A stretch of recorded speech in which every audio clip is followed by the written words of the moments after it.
Once, in a quiet village called Tambara, there lived a girl named Zuri. Zuri was so beautiful that whenever she walked through the village, people stopped to stare. Her deep brown eyes sparkled like the stars.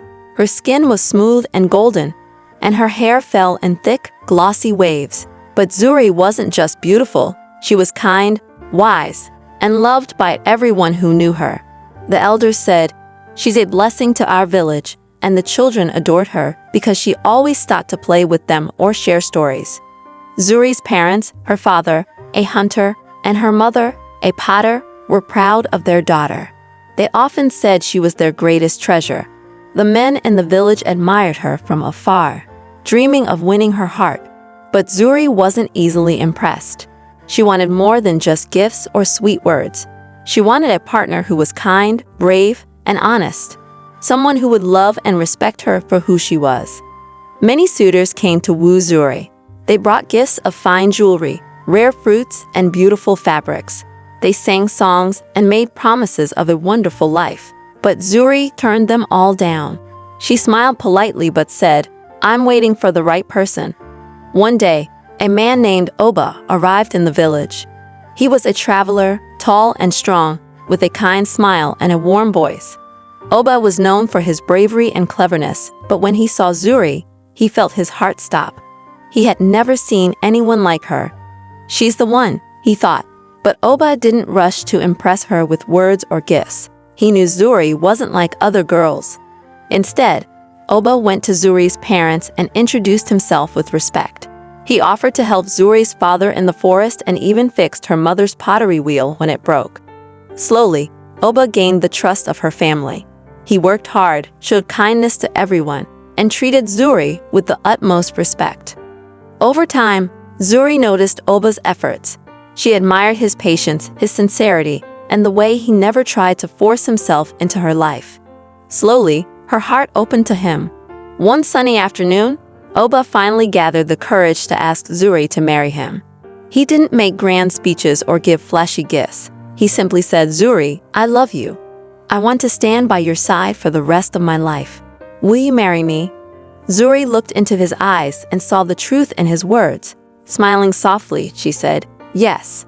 The news of their engagement spread through the village like wildfire. Everyone was excited.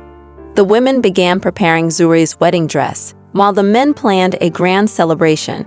The village square was decorated with colorful fabrics and fresh flowers. Drummers practiced their beats, and dancers rehearsed their steps.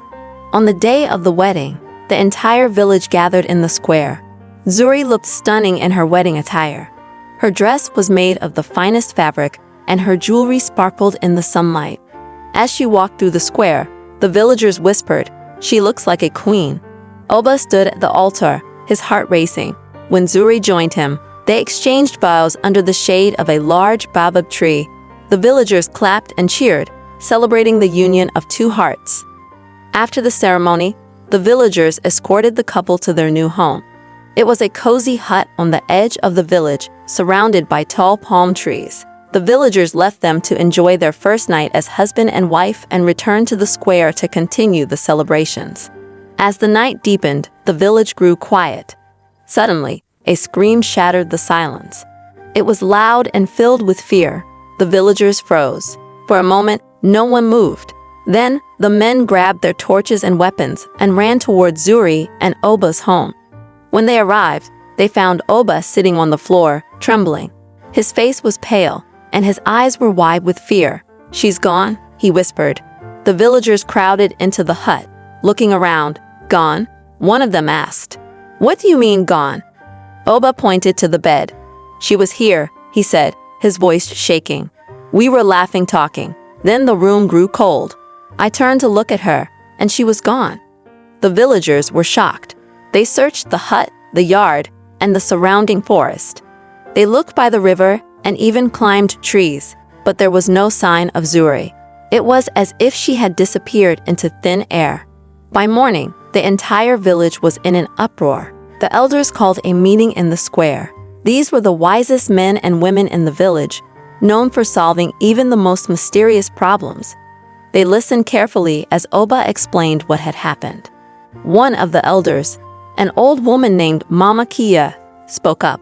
Mama Kia was not just wise. She was deeply connected to the spirit world. She closed her eyes and took a deep breath. When she opened them, she said, "This is the work of the river spirit." The villagers gasped. Mama Kia explained, "Long ago, someone polluted the sacred waters of the river. The river spirit, angered by the disrespect, cursed the village. The spirit swore it would one day take the most beautiful and pure-hearted among us. That day has come." Oba stood up, his voice steady. "If the river spirit has taken Zuri, I will go and bring her back. I will not rest until she is safe." The villagers admired Oba's courage, but they were also afraid for him. The river spirit was powerful and unforgiving. Mama Kia gave Oba a pouch filled with sacred herbs and beads. "Take these as offerings," she said, "and be careful. The river spirit does not forgive easily." With the villagers' prayers behind him, Oba set off toward the river. The forest was dark and quiet, with only the sounds of crickets and rustling leaves to keep him company. Shadows danced among the trees, and the path was rocky and uneven. But Oba kept going, driven by his love for Zuri. When he reached the river, the water was calm, glowing faintly under the moonlight. Oba knelt by the riverbank and called out, "Great river spirit, I have come for my wife. Please return her to me. I beg you." The water began to ripple, and a soft mist rose from the surface. Slowly, a figure emerged from the water. It was the river spirit, a woman with shimmering skin and hair that flowed like the river itself. Her eyes were cold and piercing, and her voice was deep and commanding. "Why have you disturbed my waters?" she asked. Oba bowed his head. "I beg you, Great Spirit, return my wife. She is innocent. If someone must pay for the curse, take me instead." The river spirit studied Oba for a long time. Finally, she said, "Your love is strong, but words are not enough. To prove your love, you must pass my tests. If you succeed, Zuri will be yours again. But if you fail, both of you will belong to me forever." Oba agreed without hesitation.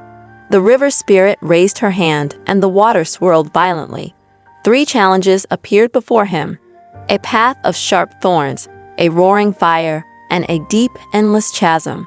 "Cross these obstacles," the spirit said, "and prove your love."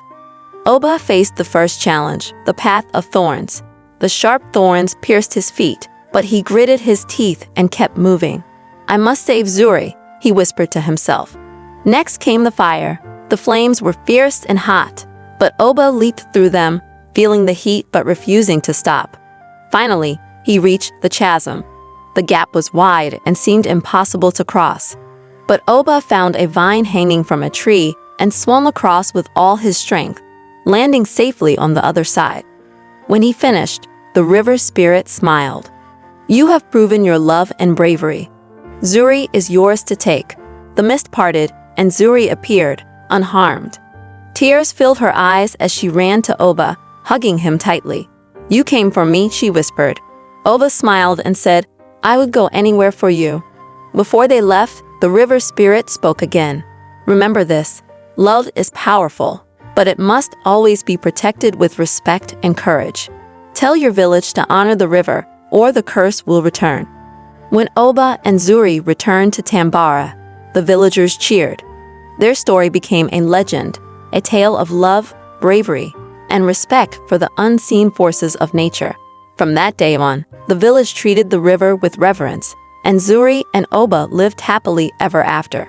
If you enjoyed this story, don't forget to like, share your thoughts in the comments, and subscribe to Folktales of Africa for more tales like this. Thank you for watching.